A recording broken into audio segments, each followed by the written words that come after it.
YouTube? How are we doing? PPS here, past the prop, ready to go for you guys. It's going to be Thursday Night Football breakdown.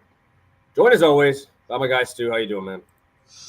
I'm doing good. I'm excited. Obviously, we got both of our teams facing each other. You're a Packers guy. I'm a Washington guy. It's not too often we see our teams play each other, let alone our teams are both good enough, to play each other in prime time. Big Thursday night football game that everyone's excited for. So I'm pumped. I wish it was tonight. There's no sports on. At least yesterday I had like Contender Series. At least I had something to watch. Tonight it's just kind of like wishing it was, Thursday night football day. So pumped for that game. Excited to talk about it. That's all I've been doing the last couple hours, just reading up on it, getting ready to go. So excited to talk about it. Yes, sir. Yes, sir. It should be fun. I think the line moved from 4 to 3.5 now. Kind of juiced, obviously, to the 3.5, but should be interesting. Obviously, very excited to break that one down with you. But yeah, let's get a quick. We can kind of talk about that game. We obviously talked about it on Monday. The Vikings at the Bears. Vikings find a way, man. At the end, I will say, I have no idea what the entire second half offensively was for the Bears. It looked like two completely different dudes out there. And obviously, I'll talk about it a little bit with my bet here in a second because it made it the sweatiest bet I've had in weeks. But what is your thoughts on that with how the game went? Yeah, I mean, it was interesting. I mean, I think I kind of nailed it. I mean, when we were talking about the end, I was like, everyone is just going to go crazy about this game and overreact. And I think you were guilty of this too. You were texting me. You were putting out on Twitter. We got a Carson Wentz in at halftime. Hey, like people. I was thinking they're going to fucking bench freaking Caleb Williams, bro. And I was going to get fucked. I'm just saying we gotta it was the first half of a road game for this 22-year-old youngest starter in the league, and people are like losing their minds on Twitter. And I guess the only game, so everyone's locked into it. It's the topic of discussion. But man, I just feel like everyone had to chill out a little bit. I just want to say I called it before the game even happened. We knew it was going to be craziness no matter what happened. I think it was a close one. JJ kind of. He continued his clutch factor thing. He got the win. That's what a lot of people talk about him. Leadership, winning. He's got, only 3 losses dating back to high school, something like that.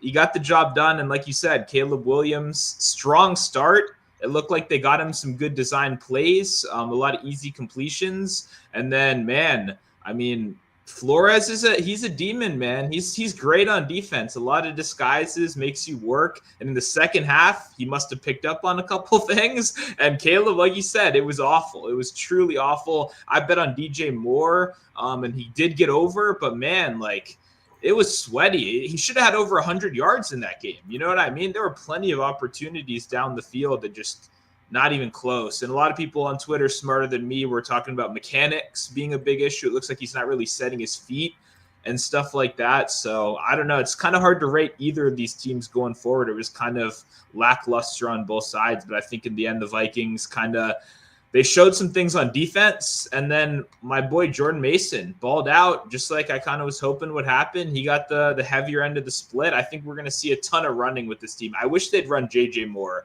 But we'll see going forward. Yeah, dude, honestly, I still don't think I won't even say I'm that impressed with what happened, to be honest. I'm watching this dude throw all the way across the fucking field. What are we, you're throwing across the fucking field. The corner ran the route, bro. What are we doing there?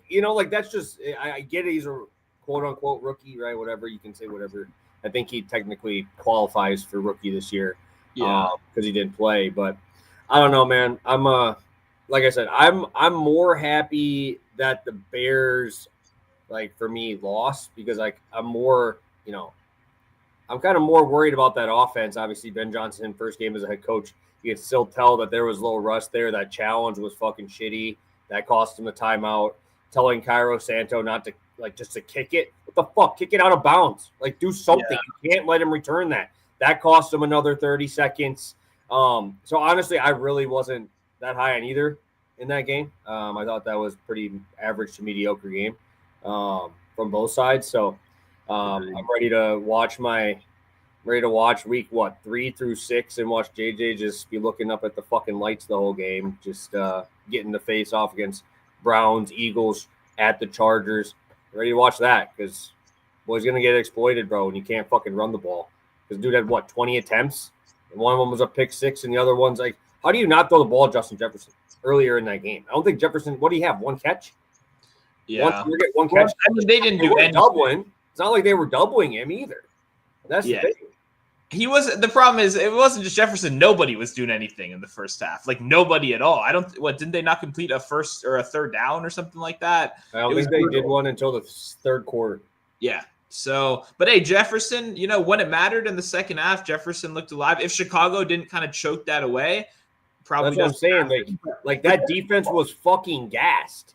Yeah. The defense was fucking gassed because you have a 3-and-out immediately after a 7-minute drive. You 3-and-out. Terrible passes, then you obviously start to see what happens there. But yeah, I like I said, I don't really take away much from either side. I just really thought I watched that first half from Williams. I'm like, okay, like this is exactly what we were expecting. Short, intermediate passes, and I'm like, dude, I'm gonna smash this bet. But JJ was dog shit for the whole first half, and almost cost me this one. I thought they were getting up. They were getting up, so they started to run more. Then they weren't able to run. Then they come back and shout out Roma Dunze. Catching that last play of the game, 22-yard catch, lateral, and everything there. I was kind of pissed because I had a couple catch parlays with DJ Moore in them at 4, and they ruled one of them a freaking run. Yeah. And that freaking screwed me because I'm like, okay, we're good. And then I look and they take one away, and I'm like, damn, dude, I thought we were over. I'm like, I don't even have to sweat it. And then I'm like, shit, we're at 20. Now I have to freaking wait and hope they get the fucking ball back. So that was sweaty, but it cashes. I feel you. That hurt me multiple times this week, surprisingly. Like I had it with Charbonnet as well. I get if it's like a backfield touch, that's one thing. But if it's a screen pass where the running back is in like a wide receiver formation and they're just half an inch behind the line and you call that a run, like how the hell is that a run? In any way possible, how is that a run? But it is how it's ruled. It's annoying. It's part of life. But yeah, I agree. That was annoying. It's just like, that's clearly a catch. You know what I mean? Like I get what the rule is and I get how it works. It's just a little visually, it doesn't make any sense, but it is what it is. It's unfortunately going to be a problem with some of these guys that like line up in the backfield and some of these running backs and stuff. Yeah. And obviously DJ Moore got it done again. It would have been a little bit easier if we would have got that catch. I think it was in the second quarter. But hey, it gets it done, and you didn't have to sweat down the stretch where everybody was sweating everything. Yeah. Well, the biggest issue I had was that he was at for a while like 57 or something or 58, and it was like real close. And like he goes in the backfield, like he could go negative. Like out of all the guys, he could definitely go negative.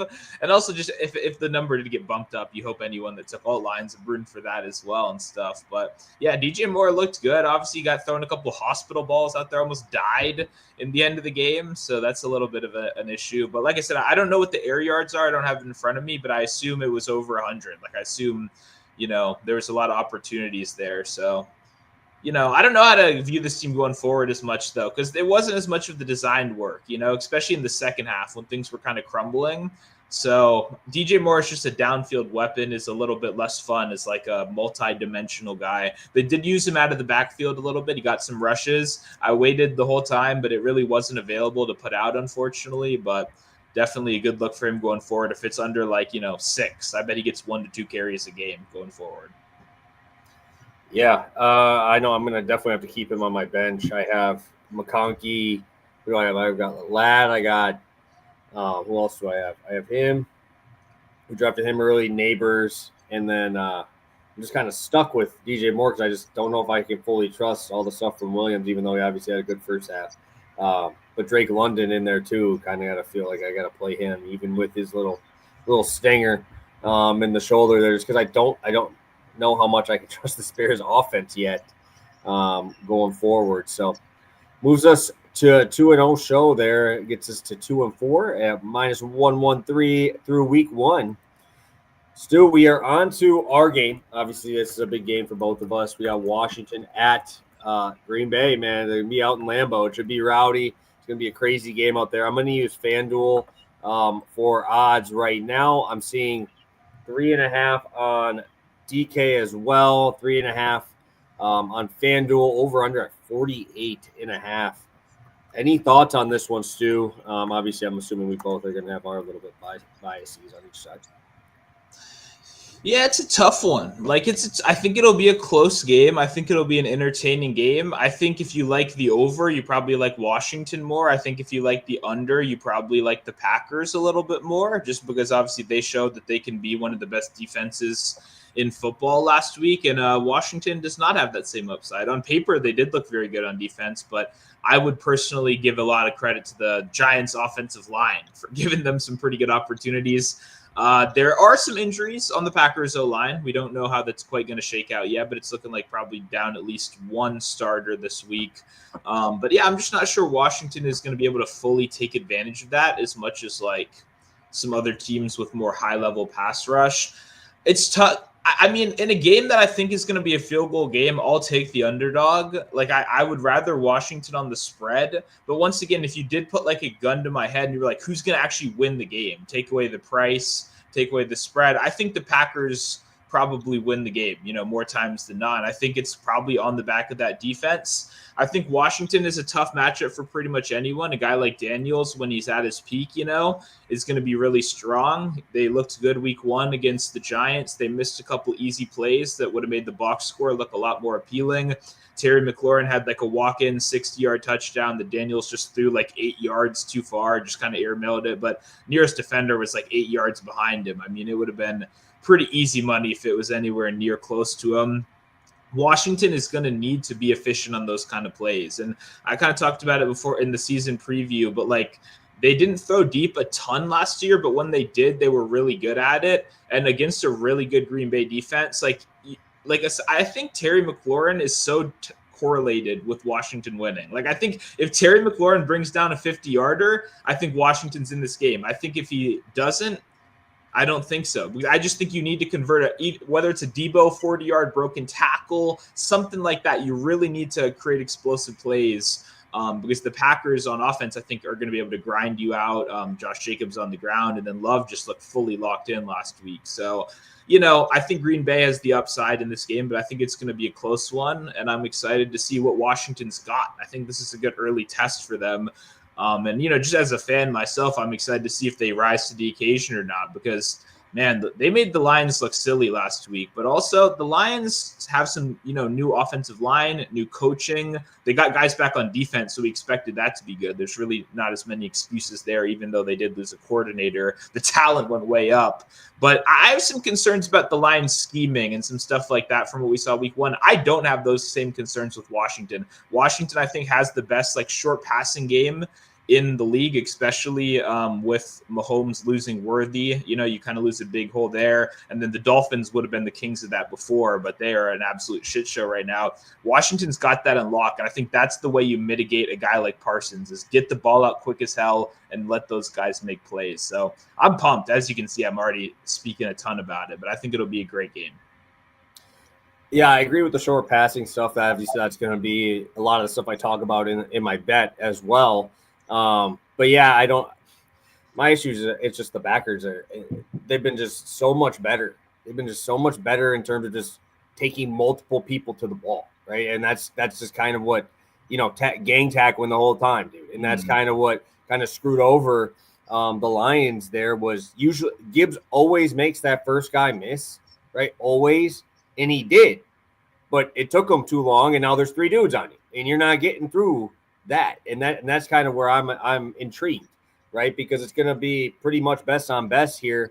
You're going to have to get the ball out quick, but then I'm getting to trust guys like Edgerrin Cooper and Quay Walker to make things happen. So I'm excited for this Green Bay defense. Obviously, Hafley's bringing new stuff to the defense, switching it up. We got to see Micah play over the fucking center, which I thought was awesome. I mean, he's just disrupting pretty much everything there. So I'm excited to see, obviously, a little bit more, hopefully, than 45% snaps for him. But also, I think the reason why I lean a little bit more towards Green Bay, obviously, here is just you got Lattimore, right? You got Lattimore as your corner, right? Your distinct number one corner, right? And I always tell this to you, right? Packers don't even have a one, bro. They have like four twos, right? And they all are very good at what they do. And you could tell last week the Lions were pushing a little bit more towards Golden after he had his first catch. And then what happens, bro? It's Tucker Kraft across the middle and then fucking Jaden Reed for 90 and a touchdown, right? So it's like it's really tough to like match up with these dudes because they. That's why I never play a Packer receiver. You'll never see me play a Packer receiver. It's either Josh Jacobs or Jordan Love. There's no one else. There's no point in me trying to guess unless there's an injury because flip a coin, bro. Like, flip a four-sided coin. That's what you need to guess who's catching the fucking ball, unless you're taking like a touchdown or something. But that's where it's kind of my issue with a lot of these teams that have good ones and good twos. Like, you need like, 3 or 4 that are all going to match up because they scheme it very well. Obviously, LaFleur, one of the best in the game. I'm excited to see what he can do against this Dan Quinn defense. Yeah, it'll just be interesting to see too. I feel like Jacobs will be someone I'll be watching really closely. If Jacobs 20 touches, his number's 18.5. I did look at that today too, as well. This Washington defense, I don't know. Dan Quinn has them playing better than the talent, it seems like. Like last year, that was the case. This year so far, week 1, they looked awesome. Like, they're not talented on paper as much. They have some good veterans, some good depth. Lattimore is a big question mark, too. Like, he looked pretty good last week. He also got beat a little bit. They didn't use him to shadow Neighbors. So if Neighbors wanted to line up in the slot and escape him, he could. And that's a little bit of a concern. But like you said, there's no clear matchups here. I think Sainristil will be out there and involved. But yeah, I don't know. I'm very curious, and I don't want to yap too much about it. I wrote a bunch of words in my preview, but all of it was exactly what you were saying of like both of these teams have that same problem. They're going to spread the ball around a shit ton. If you watch both these games, Savion Williams, their freaking gadget guy, got a touch in the first half. Their Musgraves, both tight ends got active in the first half. When you look at Washington, Chris Moore got a 34-yard catch in the first half of the game. Like, both teams, the rookie, Jalen Lynn, dropped a catch over the middle and then immediately got one right after that. Like, they're putting in everybody. And when you do that, it makes it super hard. So my advice was just, I would rather go like longest reception over catches for almost all these guys because you can't really be banking in on that volume, but there will be opportunities, So I think that would be my advice for this one. But I think mostly Jacobs would just be the guy I would target on the Packers. I think it's hard to see them stopping him, Yeah, no, and that's the thing with LaFleur. If it's working, they're just not going to change it. I don't know if, obviously, we can talk about last year, but I don't know if you saw last year with Malik Willis, no one could stop that little whatever, that read option. They just ran 4-yard runs, took off 11 minutes off the clock, and just they didn't throw a pass, right? So you got to show you can stop it first, and then obviously the big plays will happen there. I'd be really intrigued to watch this on a neutral. Obviously, it's going to be fucking rowdy there, dude. It's going to be sold out on a Thursday night in Lambeau. It's going to be rowdy, dude. I'm excited for that. So let's take a look at the chat, and we'll get into some best bets. We got 20 of you guys in here live with us. Hit that like button for us. And yeah, let's take a look. Yep, shout out Vegas kicker. Yeah, those Vikings. Yep, we got those kickers. Fun. That was fun. We had to get that a little bit. Cairo even got there, even though they didn't go for it on all of them. Obviously, it was nice to see figure out what Ben Johnson's going to do, right? Ben Johnson's going to do in those 4th down opportunities, just because you can't really take Bates field goals because you never know how many he's going to try, right? For the Lions there. Both QBs looked like ass. Yeah, I would agree. They kind of offset because Williams in the first half looked fucking insane, and then you could tell McCarthy was getting a little bit more comfortable in there. Thielen had a weird one there. He got the 1 3rd down attempt to try to get a first, and then fucking drops it. So that was kind of shitty there. We got Terrence in here. Welcome back in here, my man. Hit that like button. Appreciate it. We will take a look. It looks like multiple people talking about Debo here. Let's get in there. We'll look at Terrence's thoughts on Debo usage, 55 yards, 4.5 receptions this week. Paul talking about Debo, 58 rushing, receiving at -110. Any thoughts on Debo as we look at both of these guys in the chat bringing up some options? Yeah, no, I wrote a ton about Debo, but I'm a big fan this week. I think the rushing receiving is gone, though. I think it's like 64.5 now. If you see 58.5, I would definitely play that. because the only one I see currently is FanDuel at 64. I know MGM did have that earlier in the day, but I don't see that anymore. But yeah, I like it. I think Debo has a very good game. And I'm excited to keep seeing him in a Washington uniform. It was an awesome start. So big Debo fan for sure. Awesome. Let's take a look else here. What about the backup running back from the Packers? I wouldn't take anyone besides Wilson or whatever. Yeah, Emmanuel Wilson is the backup, but I mean, I'm not taking anyone but Jacobs. That dude. Jacobs, he got 19 of 20 RB carries, and then Kraft got one as well last week. So yeah, I would. It's all Jacobs. Later in the year, when Jacobs has 700 rush yards on his back, and he's got back-to-back 25 carry games, and they're maybe 7-point favorites. That's when you see the backups start to cook. That's when we like those over 20 and a half, over 18 and a half. But until then, I think unless Jacobs sucks, which would be interesting, I think that's what happens. He cooks. Yeah. Let's take a look. I brought this up because I say this ad nauseum every time we come on show. We don't talk prior to getting on the screen. We just literally just pull up the screen. Well, we got 5 minutes before I put everything in, and then we go. I think we've had a combo of maybe 4 defensive props ever on the show. And then today we both come in with one. So it's an interesting show here for this. And I'll kick it over to you, Stu, to start us off. Talking about my boy LVN. I kind of talked about him in the futures. Talking about him in that future a little bit. Talking about him being a guy that's going to benefit from having Micah on that other side. So I'll let you take it away. 100%. Yeah, I mean, for me, and I see Cashville in the chat said Parsons sack, and I do like Parsons sack, no doubt about it. You can get quarter sack for -135 right now. But as I was looking through, and I like them both. I think the price on Van Ness is really good at +225. It's over on DraftKings. FanDuel currently only has interceptions. They don't have any sacks up, which is annoying. But I'd imagine it'll be in the 200 range, just because he's not always a full-time player. But when you're looking for sacks, when you got a rotation of defensive backs anyway, you're not really looking for snaps as much as pass rushing snaps and those high value opportunities, right? It's kind of why we have metrics like yards per route run for wide receivers, where even if you're not out there a ton, if you have awesome metrics there, you're still a great producer and you're more limited action, then you can get statistical credit for it. PFF does that by combining sacks, quarterback hits, hurries, and pressures, all that kind of stuff. And before last week, so just in his previous career, Van Ness still ranked top 10 in PFF's pressure rate tool last year, despite being a much more limited action player and not fully getting out there as much. So he was already a guy that boasted a very strong analytical profile before the year started. But the Van Ness hype train kind of started in training camp already, even before the Parsons trade. When you look at their defensive line coach and stuff, he was talking about how he thought he leveled up this year, how they thought they could move him around a lot. And for me, moving him around a lot is key.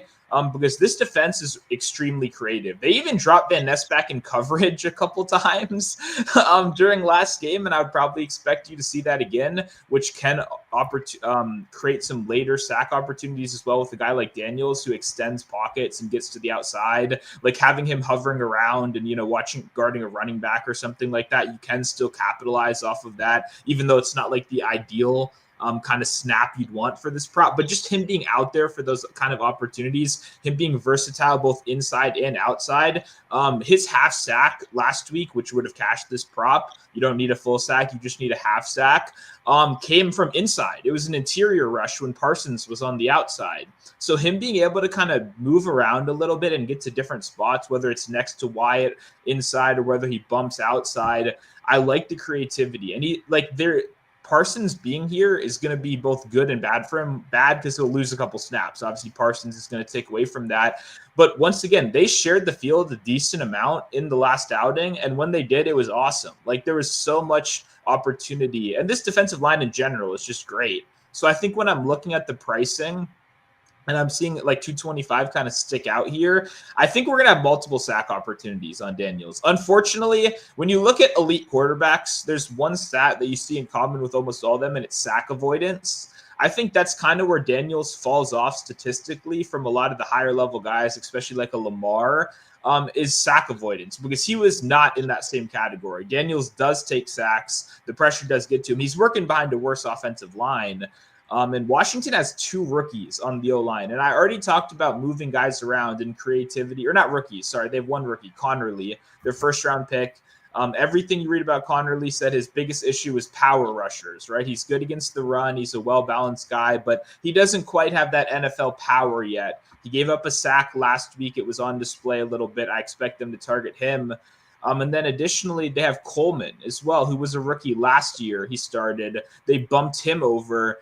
He's really good against the run and not good against the pass. And he's a little bit controversial. He's one of those guys Washington fans like a lot, but PFF and some of these advanced stats kind of hate him, and it's because of the pass rush. So I expect him to be impactful on running plays, but I think he's a guy they 100% target on passing downs. And just with how creative the defense has been already in just 1 week, including what we saw last year with Hafley as well. Like, I think they're going to move Van Ness around. I think they're going to target these weaker offensive linemen on Washington. And as Daniels tries to extend the pocket, as he tries to buy time, as he tries to scramble and escape, they're great at setting the edge. Parsons is one of the best guys in the league at setting the edge, and they have 2 really fast linebackers. There's no way they're not like fully shadowing Daniels with one of these linebackers, right? Like, I'd imagine there's a guy at all times. I don't know which one it's going to be, but one of those guys, his job is just going to be keep this guy in front of you. So I think when you get those extended pockets and you get breakdowns, that's going to lead to sacks. And like I said earlier, this is a great defense. I think Washington's probably going to be trailing in this game. If you're not going to be able to run, you're going to have to drop back more. We just saw the Lions, one of the best run teams in the league over these last couple of years, completely get shut down in the run game with arguably better backs. Now we got a rookie in Austin Eckler. I'm not sure we're going to be able to run.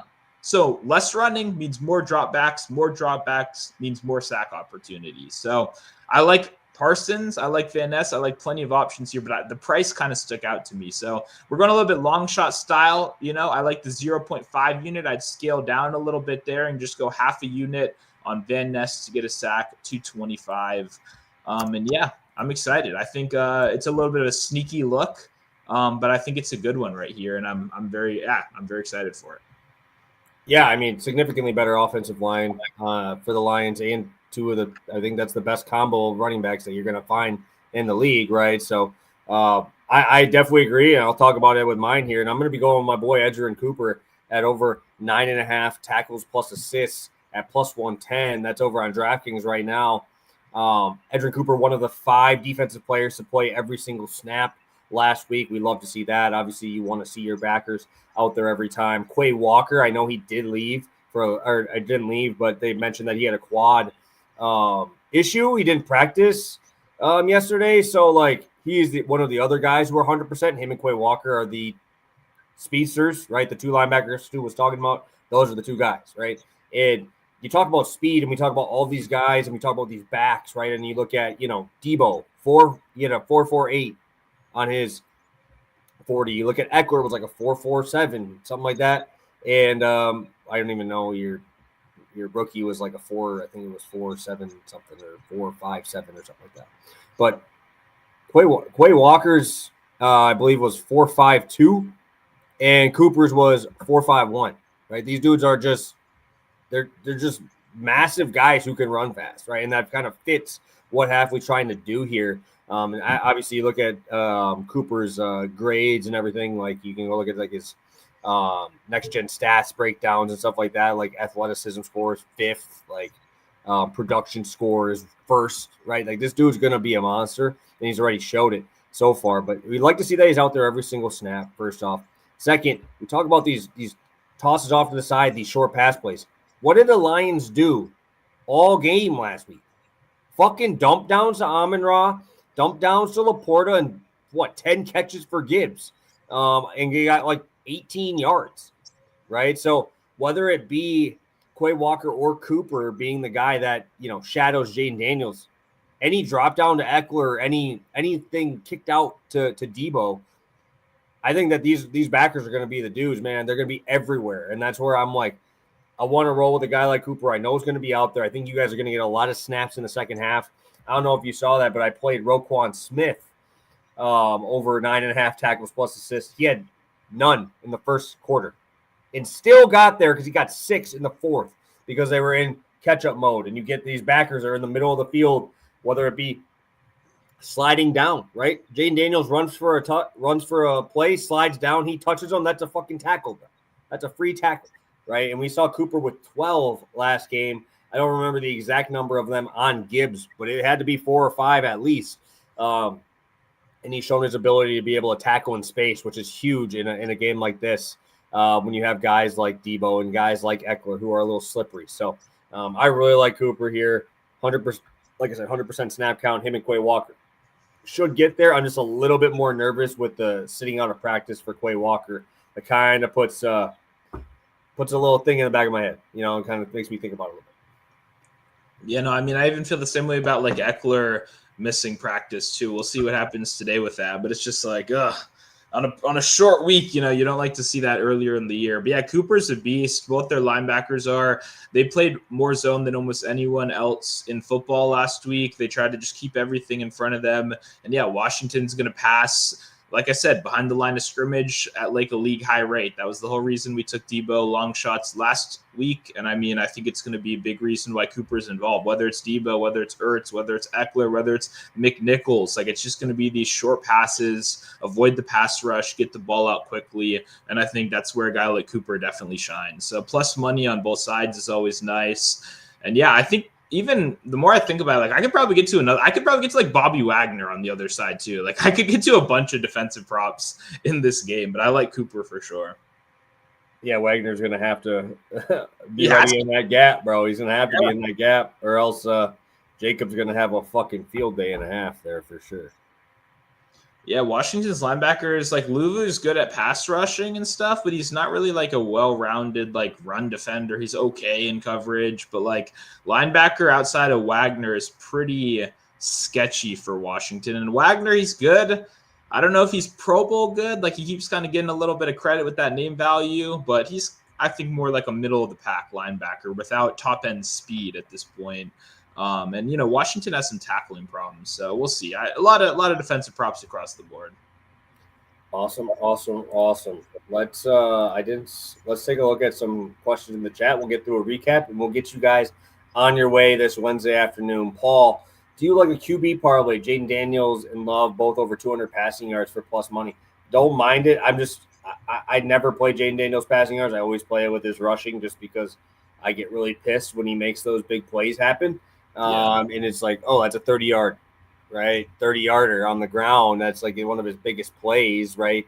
I just don't like having to rely on just that, especially when you have a guy like Daniels who, honestly, if you're their coach, why won't you say, hey, use your legs, bro? They're going to want him to do that because I don't think they're making too many big plays happen down the field in the air with how good this pass rush is. So I think that they're going to I think he's going to be running for his life, and it's going to be on his legs for a lot of that. I know you brought up his legs being a big issue for a lot of these teams to keep up with him.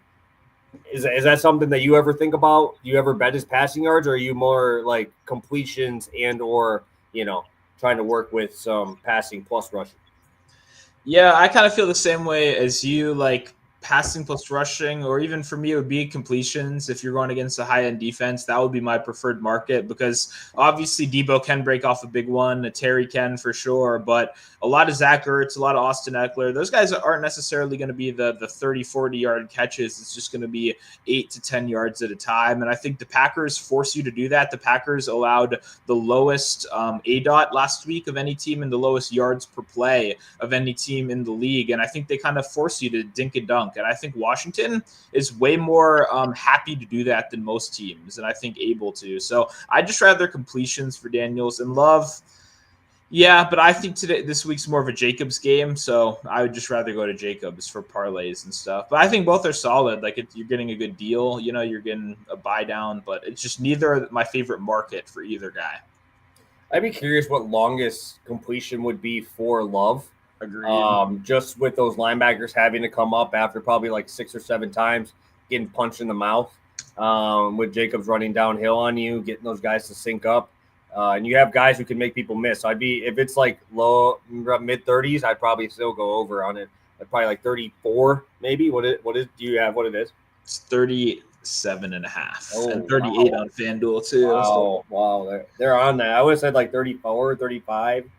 I probably would be in on that, but that's a big number. That's a big number to get over. You don't really get discounts in that market anymore. The for the passers, at least for pass catchers sometimes, but like QBs, if you're a good quarterback, you're not really under 37.5 that often, honestly. Like it's a little annoying, but even sometimes they get you up to like 40.5 in good matchups and stuff. So, I would say that market is more valuable for like bad quarterback unders at this point than it is like good quarterback overs. But I agree, same thought process, especially with how hard it is to nail down which guy is going to do it. Is it going to be Dobbs? Is it going to be Reed in the slot? Like I'd almost just rather, quarterback longest completion than trying to pick one of those guys. For sure. All right, so let's get a quick recap, and then we'll get these guys on their way. Sounds good. Yeah, normally got a regular one and a long shot. Kind of combined it both into one right here. We got Lucas Van Ness, quarter sack over, plus 225 over on DraftKings. Feeling good. Awesome. And I'll be on Edgerrin Cooper over 9.5 tackles plus assists at plus 110. All right, so we got to figure this out. We're going to do it live on show. What's your thoughts on doing a show tomorrow? For what? Are we in? We got to look at props, or I got to do it really early on Friday. I got to do it really early morning Friday because I got that wedding that my wife's the maid of honor, and I don't think I'm going to get out of doing it at noon when the wedding is I'm going to have to be at. I have 2 weddings that day, actually. So I have to make it to one pre-thing and then go with there. So just before we get it going, are we good with going a little earlier on Friday, or you want to do? I'd probably I don't think I'm gonna have any posted on Thursday. Okay. Like I try to wait until later in the week. I try to because the lines just move a lot. Yeah. No, I agree. So then we'll do so make sure you guys are on X, Twitter, whatever it's called now. Make sure you're there, checking out what time Friday will be, because I'll have to do it a little earlier, else. We'll be in trouble, and I ain't trying to get myself in trouble before a wedding that very she's a maid of honor in, and I'm gonna be just fucking around just out there. So so be ready for an earlier show Friday. Stu, anything else from you before we get out of here? No, I'm excited our teams play. I hope I can come back and trash talk you heavily. That would really be the goal here. I'm not super confident. Like I said, I think it's going to be a close one. I think it'll be a good test for Washington. If they won, I'd be fired up, obviously, because then every time people still really don't consider Washington a serious contender. And it's just interesting to me. I feel like when you have a high-level quarterback, you're a serious contender in the NFL, even if your defense is shit. Look at Joe Burrow. He's trying. I mean, it didn't work against Cleveland in week 1, but against a slightly less good defense. I even maybe talk about it later. I might like Burrow this week. But, yeah, I just hope Washington takes care of business, silence those doubters. Packers, arguably the second best team in the NFC. I think it's hard to make an argument anyone's better than them. Probably challenging the Eagles at that point after a bad week 1. Like, it'll be a good one. I'm excited for it. I just hope I can trash talk afterwards, win some bets, and get a Commanders win, right? Yeah, I think I mean, at this point in the season, I know everybody's hyping it up and doing all that shit. I'm not that way. I usually wait it out. I've had my hopes up a lot of times, and I've learned my lesson. So, I just want a good football game. I think it'll be a good one to watch. I think it'll be just, obviously, I got Jayden Daniels in my big league. He is my starting quarterback there. Obviously, I love Jayden Daniels. I love watching him.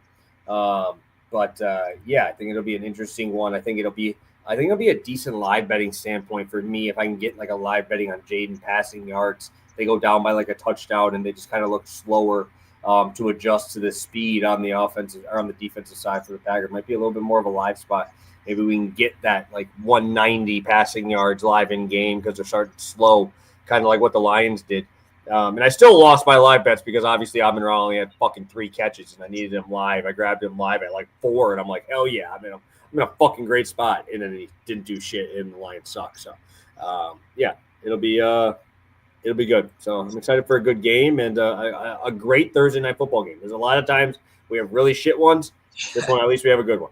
100%. Even coming soon, I saw one like in week 3 that's a primetime one that's a little sketchy. But, it is what it is. We got to enjoy the good ones while we got them. And, yeah, if you're tuning in after this, you still got questions. You obviously have a full day to watch this one. Drop them in the comments below. We'll get to them. And, yeah, hopefully win some more bets. Awesome. Well, we'll see you guys on Friday then. Just make sure you guys pay attention, see what time we go live. I'll try to put it up on the YouTube channel a little bit early. Make sure you got notifications on. And, we'll be ready to go. Hopefully we cash in both of our defensive bets for Thursday. So have a good one, guys. Best of luck, and we will catch you on Friday.